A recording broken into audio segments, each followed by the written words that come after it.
आज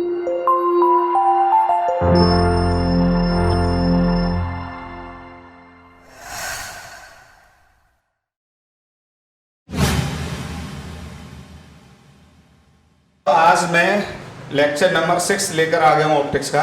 आज बहुत बड़ा लेक्चर नहीं होगा। आज मैं कुछ ऑब्जेक्ट और इमेज की वेलोसिटी को लेके कुछ प्रैक्टिस कराऊंगा केवल आपको, ठीक है। प्रैक्टिस प्रॉब्लम्स होंगे। पिछली क्लास में जहाँ ख़त्म किया था उसी के कुछ प्रैक्टिस प्रॉब्लम्स। तो देखिए पहला क्वेश्चन क्या कह रहा है। A plane mirror and an object है स्पीड 5 मीटर पर सेकेंड एंड 10 मीटर पर सेकेंड। तो ये 10 मीटर पर सेकेंड किसकी वेलोसिटी है? ये वेलोसिटी ऑफ ऑब्जेक्ट।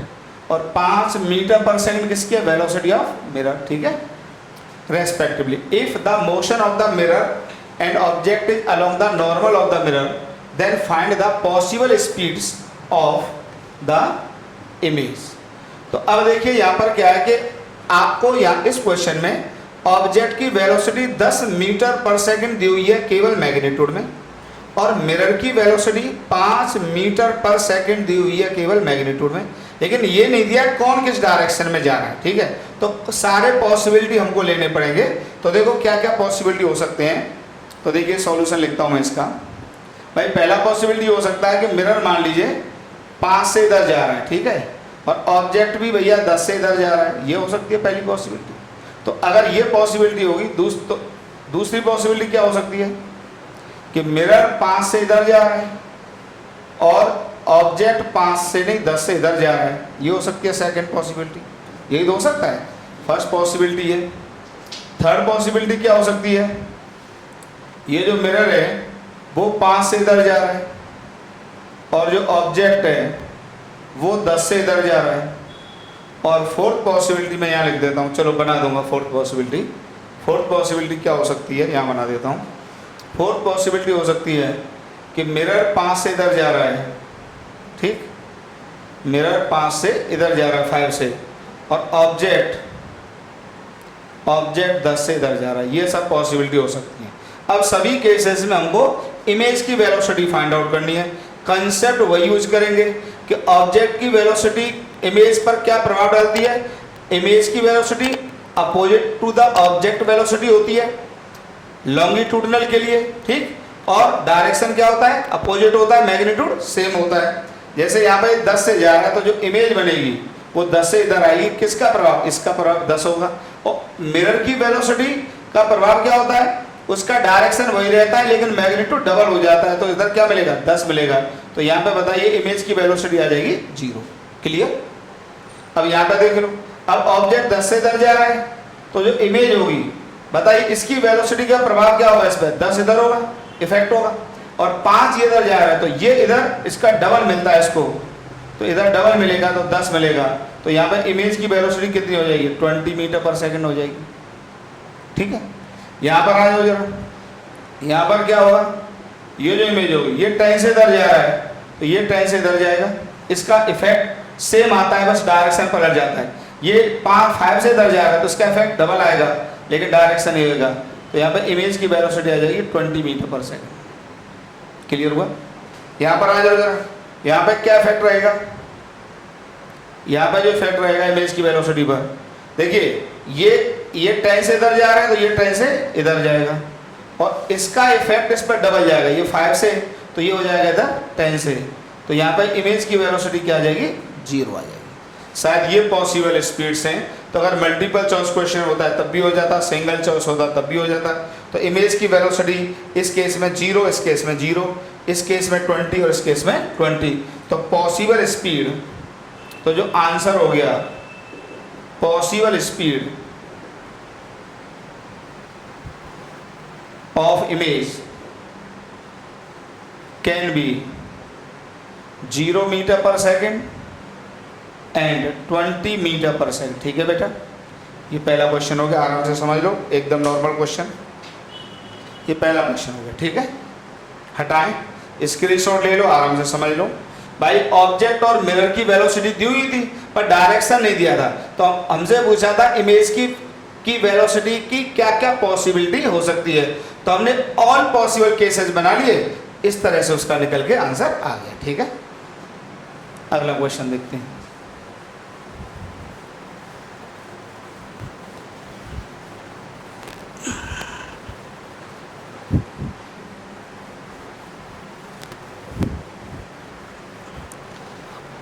अगले क्वेश्चन और अच्छा है, जरा देखिए। ये क्वेश्चन काफी आता है, काफी क्वेश्चंस आपको इस तरह से मिलेंगे। ये तो देखो जैसे मिरर किसी एंगल पे दिया रहता है कई बार, और मान लिया इसके सामने यहाँ पे ऑब्जेक्ट है थीटा है और ऑब्जेक्ट इधर जा रहा है v से। सवाल पूछा find the velocity of image, find the velocity of image. ये एक बेहतरीन क्वेश्चन है, बहुत आता है एग्जाम में, find the velocity of image. ठीक है, अब देखिए इस क्वेश्चन को कैसे करते हैं। सबसे आसान तरीका बताऊंगा यार। मैंने आपको सबसे पहले बताया था कि इसकी इमेज कैसे निकालेंगे। तो अगर ये मिरर है, ये मिरर है, तो इसको अगर मैं ऑब्जेक्ट लाइन कह देता हूं, इसको क्या कह देता हूं, ऑब्जेक्ट लाइन अगर मैं कह देता हूं इसको, तो उतने ही एंगल पे यहां से बनेगी इसकी इमेज लाइन। ये होगी image line, this will be image line. Okay, अगर ये एंगल थीटा तो ये भी एंगल थीटा। तो ऑब्जेक्ट मान लो यहां से x के डिस्टेंस पर है, तो इमेज भी यहां पर x के डिस्टेंस पर होगी, ये इमेज होगी। अब बिल्कुल उसी तरीके से अगर ऑब्जेक्ट यहां पर v की स्पीड से ऑब्जेक्ट लाइन का लॉन्ग इधर जा रहा है, तो इमेज v की स्पीड से ही इधर जाएगी इमेज लाइन के लॉन्ग। Very crucial point. आप ऑब्जेक्ट लाइन की करस्पॉन्डिंग इमेज लाइन बनाइए। जितने स्पीड से ऑब्जेक्ट मूव करेगा उतने स्पीड से इमेज मूव करेगी अलोंग द इमेज लाइन। तो अब इसकी वेलोसिटी को v हो गया, लेकिन हमको तो वेक्टर फॉर्म में आंसर करना होता है। तो वेक्टर फॉर्म में आंसर करने के लिए सबसे आसान तरीका, इसको आप x एक्सिस ले लो, इसको y एक्सिस। अब ध्यान से देखिए, जो इमेज लाइन है वो यहाँ से टोटल एंगल कितना बना रही है बताइए, 2 थीटा बना रही है। तो जो इमेज लाइन आ जाएगी यहाँ से, ये इमेज आ गई और यहाँ पे इस तरह से स्पीड भी आ गई। ये एंगल कितना आ गया, 2 थीटा। अब आप इसके कंपोनेंट कर दो, वही की वही कंपोनेंट कर दो, ये भी 2 थीटा आएगा। तो ये कितना आ जाएगा, v cos 2 थीटा। ठीक, और ये इधर जो आ जाएगा, ये आ जाएगा v sin 2 थीटा। ठीक है, तो बताइए वेलोसिटी ऑफ इमेज को वेक्टर फॉर्म में अगर मैं लिखता हूं तो बताइए कितना आ जाएगा, ये आ जाएगा v cos 2 theta i cap plus v sin 2 theta j cap. अगर एक पैट, ये आप आराम से कर लीजिए। एक इसी तरह का क्वेश्चन मैं और दे देता हूं फॉर योर प्रैक्टिस प्रॉब्लम। देखिए यार तरीका क्या है, मिरर दिया हुआ है, ऑब्जेक्ट की वेलोसिटी दी हुई है। आप इस ऑब्जेक्ट लाइन की करस्पॉन्डिंग इमेज लाइन बना लीजिए। जितने स्पीड से ऑब्जेक्ट मूव कर रहा होगा उतने से अपने इमेज लाइन पर इमेज मूव कर रही होगी। और उसके बाद फिर बेटा कंपोनेंट मेथड। ठीक, एक क्वेश्चन और देता हूं, देखो सेम। जैसे मान लीजिए ये होता x एक्सिस, मान लीजिए मिरर यहाँ पर ये एंगल 60 डिग्री का बना रहा होता और ऑब्जेक्ट ये है और ये जा रहा है यहाँ पर 10 मीटर पर सेकंड से।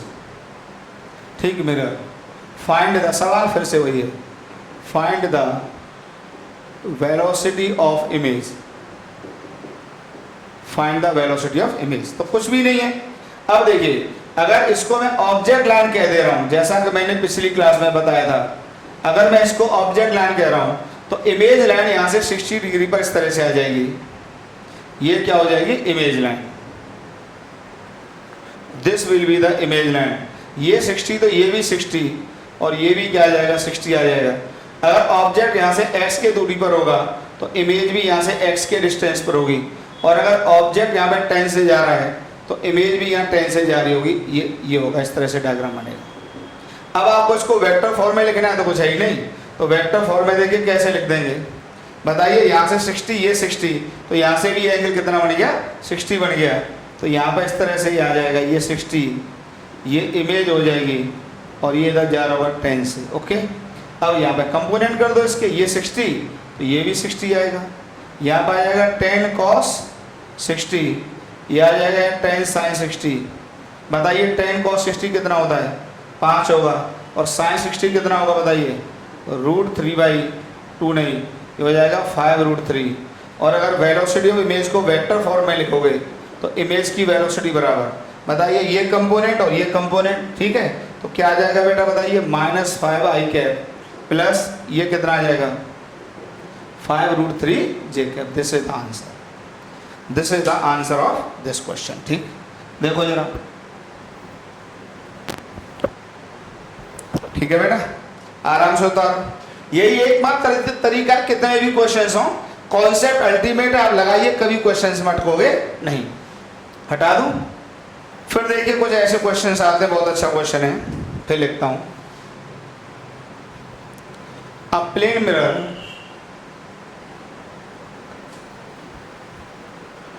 Mirror placed along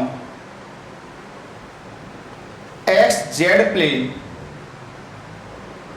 is moving with velocity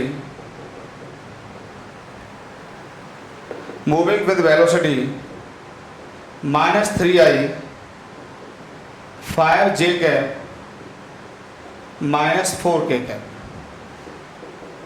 A point object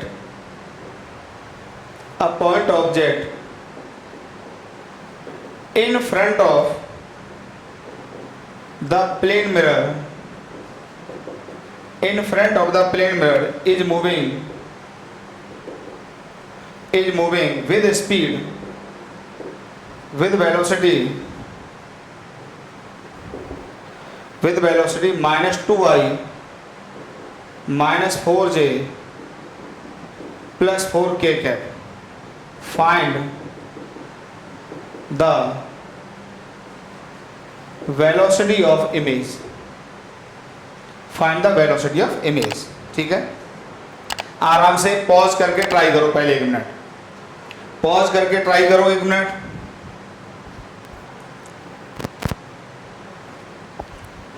नहीं तो स्क्रीनशॉट लियो और आराम से ट्राई करो, फिर देखिए कैसे करते हैं।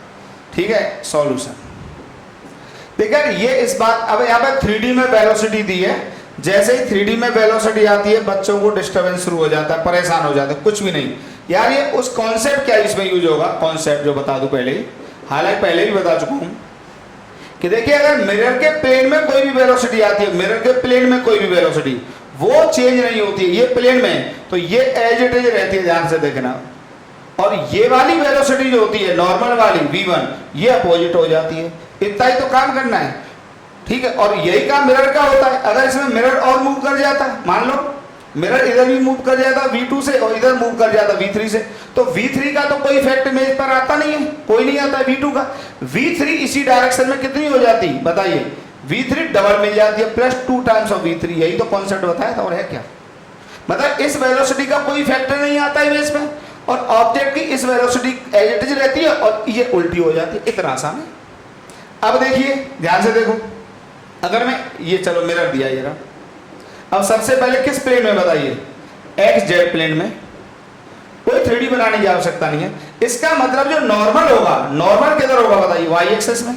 ये जो नॉर्मल होगा ये वाई एक्सेस होगी भाई। अगर मिरर का प्लेन एक्स जेड प्लेन में है तो वाई एक्सेस में कौन होगा बताइए, ये नॉर्मल होगा, क्या नहीं होगा, नॉर्मल बिल्कुल होगा। तो जो भी कंपोनेंट चेंज होने, अब मान लो यहाँ पर ऑब्जेक्ट है ये, अब ऑब्जेक्ट की वेलोसिटी क्या दी हुई है बताइए, वेक्टर फॉर्म में क्या दी हुई है, plane mirror along is moving with velocity इतने, एंड पॉइंट ऑब्जेक्ट की वेलोसिटी है ये minus 2i minus 4j plus 4k। और जो मिरर की वेलोसिटी दी है, जिधर भी दी है वेलोसिटी ऑफ मिरर, ये वेक्टर फॉर्म में क्या दी हुई है आपको, ये दिए बेटा minus 3i plus 5j cap minus 4k cap. अब देखिए मैं एक लाइन में लिखूं वेलोसिटी इमेज। अब देखिए यहाँ पे जो भी चेंज आएगा वो वाई एक्सेस में आएगा। वाई एक्सेस का मतलब जो भी कंपोनेंट बदलेगा वो कौन सा बदलेगा, जो भी कंपोनेंट बदलेगा वो जे वाला बदलेगा, एक्स और जेड वाला तो बदलेगा ही नहीं। अच्छा, मिरर के एक्स और जेड का इसका कोई इफेक्ट होगा ही नहीं, क्योंकि ये मैंने बता दिया ये कंपोनेंट इमेज की वेलोसिटी में अपना कोई भी कंट्रीब्यूशन देता ही नहीं, क्योंकि मिरर एक्स जेड प्लेन में और एक्स जेड कंपोनेंट का इमेज की वेलोसिटी पर कोई इफेक्ट नहीं आएगा। मान लो यहाँ पे इमेज है ये, ठीक, तो इमेज की वेलोसिटी। अच्छा, ऑब्जेक्ट की वेलोसिटी का क्या होगा, जो वाई कंपोनेंट होगा ये वाला, ये तो रिवर्स हो जाएगा, ये एज इट इज रहेंगे दोनों, ठीक है, ये एज इट इज रहेंगे, ये रिवर्स हो जाएगा। मैंने नहीं बताया ये बदला नहीं और ये इधर का इधर हो गया।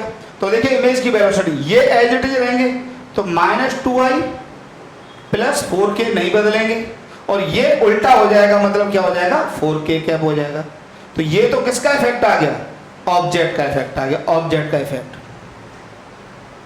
ऑब्जेक्ट का। और मिरर का मोशन का क्या इफेक्ट आएगा, मिरर के इस कंपोनेंट और इस कंपोनेंट का कोई रोल आएगा नहीं, ये कंपोनेंट सेम डायरेक्शन में डबल मिल जाता है, किसको, इमेज को डबल मिल जाता है सेम डायरेक्शन में। तो इसको डबल कर दो, क्या आ जाएगा, 10 j कैप, और जब इसको जोड़ोगे तो इमेज की वेलोसिटी बराबर, अब आप जोड़ दीजिए तो -2i एज इट रहेगा, प्लस ये 4k रहेगा, और ये 10 और 4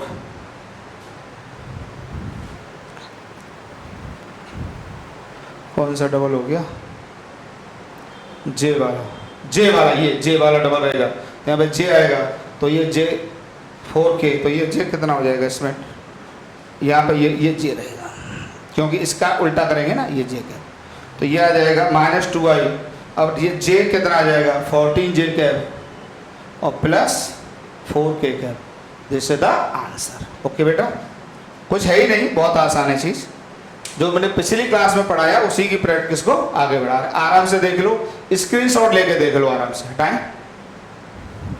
अब देखिए जरा, ये क्वेश्चन भी बहुत फेमस है यार, प्लीज देख लीजिए,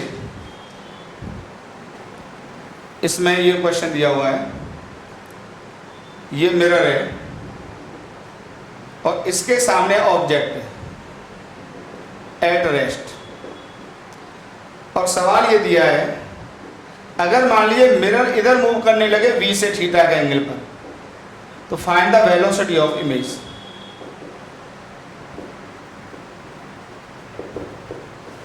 find the velocity of image, एकदम आसान question, find the velocity of image, क्या निकाल लेंगे, बिल्कुल निकाल लेंगे। देखिए इमेज जहां भी बनेगी, जहां भी यहाँ बनेगी मिरर के पीछे, क्योंकि ऑब्जेक्ट रियल है तो इमेज विल बी वर्चुअल। अब देखिए ऑब्जेक्ट तो मूव कर नहीं रहा है, ये तो रेस्ट में, तो इसका प्रभाव तो बिल्कुल भी आएगा नहीं, इसका कोई इफेक्ट नहीं आएगा, ठीक। इसका क्या होगा, इसके कंपोनेंट कर लीजिए आप, ये कंपोनेंट कितना आ जाएगा v cos थीटा, और ये कंपोनेंट कितना आ जाएगा, ये कंपोनेंट कितना आ जाएगा बताइए, v sin थीटा। आराम से देखो, अब देखिए इसका इफेक्ट इमेज की वेलोसिटी पे आता नहीं है, इसी बात का ये क्वेश्चन है, इसका इफेक्ट इमेज की वेलोसिटी पर आता नहीं है, क्यों नहीं आता बता चुका हूं, एक बार अगर सुनना चाहो तो और सुन लो।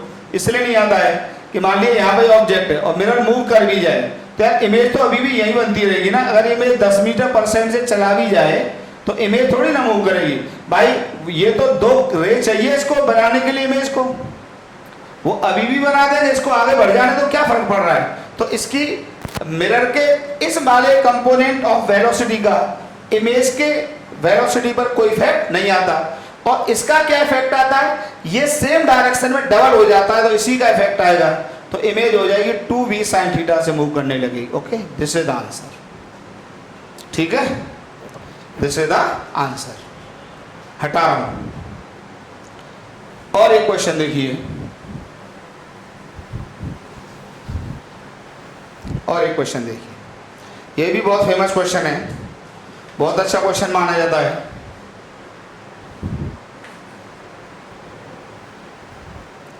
देखिए एक मिरर ये है और एक मिरर यहां पे ये है, यहां से एंगल थीटा दिया हुआ है, इसको कहा जा रहा है m1, इसको कहा जा रहा है m2। एक ऑब्जेक्ट यहां पर है, ठीक, और ये v की स्पीड से मूव कर रहा है।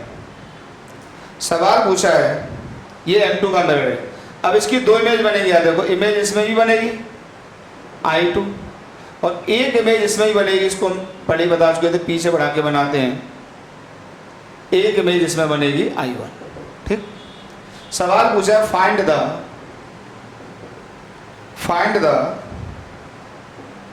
Velocity of image in m1 with respect to image in m2। बहुत अच्छा क्वेश्चन है, मतलब जो I1 की वेलोसिटी है वो I2 के रेस्पेक्ट में बतानी है। Find the velocity of image in m1 में जो इमेज है इसकी velocity with respect to image in m2 में जो इमेज बनेगी इसके रेस्पेक्ट में, दैट इज, अगर हम पूछना चाहें तो velocity of I1 with respect to I2 बराबर क्या, this is the question. Okay, कुछ भी नहीं है, बहुत आसान है, देख लीजिए कैसे करेंगे। थोड़ी सी ज्योमेट्री इसमें ज़्यादा महत्वपूर्ण है, और मैं जैसे पढ़ाऊँ उसको वैसे पढ़ने की कोशिश करना। देखो यार, अब यहाँ पे इसमें तो कोई भी दिक्कत नहीं आएगी। ये अगर V से जा रहा है तो ये V से जाएगा, क्योंकि ये M2 की होगी ऑब्जेक्ट लाइन, तो I2 V से जा रहा होगा। अब इसकी जरा बात कर लेते हैं, इसमें ध्यान से देखो। अगर मैं इसको यहां से जोड़ दूं, थोड़ी ज्योमेट्री देख लेना, अगर मैं इसको यहां से जोड़ देता हूं आराम से, थोड़ी ज्योमेट्री है, हाँ बेहतर ज्योमेट्री। अगर ये थीटा तो ये भी थीटा होगा। अगर इसको मैं ऑब्जेक्ट लाइन कह दूं तो क्या इसको मैं इधर बढ़ाने पर ये इमेज लाइन आएगी, ये आ जाएगी image line for M1। Okay, अगर ये थीटा तो ये भी थीटा होगा, कोनो दिक्कत नहीं। अच्छा, ये I1 है आपके पास, आप इसको ऐसे बढ़ा दो आगे, कोई बुराई नहीं, इससे नहीं जुड़ेगा। ठीक, ये थीटा, ये थीटा। ठीक, अब जरा कुछ एंगल्स बताओ, कितने एंगल आएंगे। अगर ध्यान से देखो, देखो ये लाइन और ये लाइन पैरेलल है, ध्यान से देखो, ये लाइन, फिर कह रहा हूं ये लाइन, देखो ये और ये लाइन, प्लीज ये लाइन, ये लाइन और ये लाइन, ठीक, ये दोनों पैरेलल है। और यहां पर ये लाइन इनको ऐसे कट कर रही है, ऐसे ऐसे कट कर रही है। ठीक, ये एंगल कितना है यहाँ पे बताइए, 2 थीटा। तो ये भी क्या बनेगा, 2 थीटा, कोई सा दिक्कत नहीं। इसका मतलब ये जो एंगल बन गया कितना बन गया, 2 थीटा बन गया। और जो इमेज होगी वो इस डायरेक्शन में ऐसे मूव कर रही होगी, कितने से, 20। क्लियर हो गया फंडा, ये कॉन्सेप्ट हो गया इसमें, बस ये हमें बनाना था। इसके बाद तो रिलेटिव मोशन के क्वेश्चन हैं। अब आपको बताना है I1 with respect to I2, I1 को देखना विद रेस्पेक्ट टू I2। तो ये तो हो गया यहाँ पे एक तरह से ऑब्जेक्ट, और ये हो गया ऑब्जर्वर। ये सब यार 11th का काइनेमेटिक्स का मैटर होता है। अब ऑब्जर्वर को हमेशा किस में लिया जाता है, रेस्ट में। तो I2 ऑब्जर्वर है, तो I2 तो किस में आ जाएगा, रेस्ट में। और I1 को हम देखेंगे। ठीक, I1 ये है, I1 के बाद जो अपना वो रहेगा एज इट इज। तो इसके पास ये V इधर था, कितने एंगल पे था, 2 थीटा पर। और जो कुछ I2 के पास होगा वो I1 को अपोजिट डायरेक्शन में मिल जाता है। तो I2 ऊपर V से जा रहा है, तो इसको ये V नीचे मिल जाएगा, इस तरह से ये V। अब बताइए, अब ये जो I1 होगा वो I2 के रेस्पेक्ट में ऐसा दिखेगा। तो अगर ये 2 थीटा का एंगल है तो ये कितना आ जाएगा, ये आ जाएगा पाई माइनस 2 थीटा। और इन दोनों वेक्टर का resultant will be the velocity of I1 with respect to IV। ये हो जाएगी velocity of I1 with respect to I2। आप इसको एक लाइन में लिख देंगे, I1 with respect to I2 बराबर अंडर द रूट। अब यार ये दो वेक्टर हैं, इनके बीच में एंगल है पाई माइनस 2 थीटा। इनका रिजल्टेंट कैसे निकालेंगे, इसका square plus 2 times of V into cos of pi minus 2 theta. 11th class का पहला चैप्टर होता है बेटा। ठीक है, तो देखिए लिखेंगे V square plus 2V square और cos of 180 minus theta, 2 theta sorry, यहां लिख देता हूं, plus of 2V square cos of 180 minus 2 theta. ठीक, तो यह आ जाएगा velocity of I1 with respect to I2 बराबर अंडर द रूट, यह आ जाएगा 2V स्क्वायर माइनस, अच्छा cos 180 minus 2 theta. Second quadrant में कॉस क्या होता है, नेगेटिव, और कॉस 180 माइनस थीटा क्या होता है, माइनस कॉस थीटा। तो यह आ जाएगा minus 2V square cos 2 theta. ठीक, तो जब इसको सॉल्व कर लोगे, इधर कर देता हूं, इधर कर देता हूं, ठीक है, इधर कर देता हूं, तो यह आ जाएगा velocity of I1 with respect to I2 बराबर। अब देखिए इसमें से 2V स्क्वायर कॉमन लेके बाहर निकाल लो आप, या अंदर ही रख लो इसको, अंडर द रूट ये। तो 2V square common 1 minus cos 2 theta. तो velocity of I1 with respect to I2 बराबर अंडर द रूट। अब 1 माइनस कॉस 2 थीटा क्या होता है बताइए, ये जमाने से होता है 2 साइन स्क्वायर थीटा, ये हो जाएगा। तो velocity of I1 with respect to I2 बराबर, ये आ जाएगा मेरे हिसाब से 2V साइन थीटा। एक बेहतरीन सवाल था and this is the answer. एक अच्छा क्वेश्चन है, मैं फिर से जरा एक बार आपको रिवाइज करा देता हूँ। देखिए, दो मिरर दिए हुए थे, एक M2 एक M1, दोनों के बीच में यहाँ पे ये एंगल थीटा दिया हुआ था। अब इस ऑब्जेक्ट इस डायरेक्शन में V की स्पीड से मूव कर रहा है, ध्यान से देख लो। सवाल ये पूछा था, इस ऑब्जेक्ट की दोनों मिरर में एक एक इमेज बनेगी, इधर I2 बनेगी, इसमें I1 बनेगी। वो I1 I2 सारी मैंने कहानी आपको बता रखी है कैसे बनती है। अब ये पूछा था कि I1 की वेलोसिटी I2 के रेस्पेक्ट में बतानी है। तो देखिए हमने क्या किया, पहले इसमें तो इमेज सिंपल तरीके से ये I2 बनेगी और डायरेक्शन ये होगा। इसमें थोड़ा सा कॉम्प्लिकेशन था, लेकिन बड़ी आसानी से हमने कॉम्प्लिकेशन दूर कर लिया। कैसे? ये एंगल थीटा दिया था, ये ऑब्जेक्ट लाइन मान ली तो ये इमेज लाइन हो जाएगी। जितने एंगल पे होगा उतने एंगल पे ये होगा। ये थीटा तो ये भी थीटा, ये इमेज लाइन होगी। तो जो इमेज होगी, अगर ये ऑब्जेक्ट V से जा रहा है तो इमेज भी V से जाएगी। ये थीटा 2 थीटा, ये लाइन और ये दोनों पैरेलल, ये इंटरसेक्ट कर रही है, तो जितना एंगल ये होगा उतना एंगल ये होगा। तो यहाँ पे मैंने अलग से डायग्राम बनाया। ये 2V इस डायरेक्शन में 2 थीटा के एंगल पे जा रही है। अब I1 with respect to I2 को रेस्ट मिलेंगे। जो कुछ I2 के पास होगा वो अपोजिट डायरेक्शन में इसको देखो दिया, ये 2 थीटा V, और इन दोनों वेक्टर का रेजल्टेंट वेक्टर मेथड से लिखा, तो ये आंसर निकल के आया। क्लियर हुआ? ये क्वेश्चन इस तरह से आ गया। एक बेहतरीन क्वेश्चन हमेशा माना जाता है। ठीक है बेटा, इतने क्वेश्चन करते हैं, फिर आगे इस पर प्रॉपर्टी पढ़ेंगे।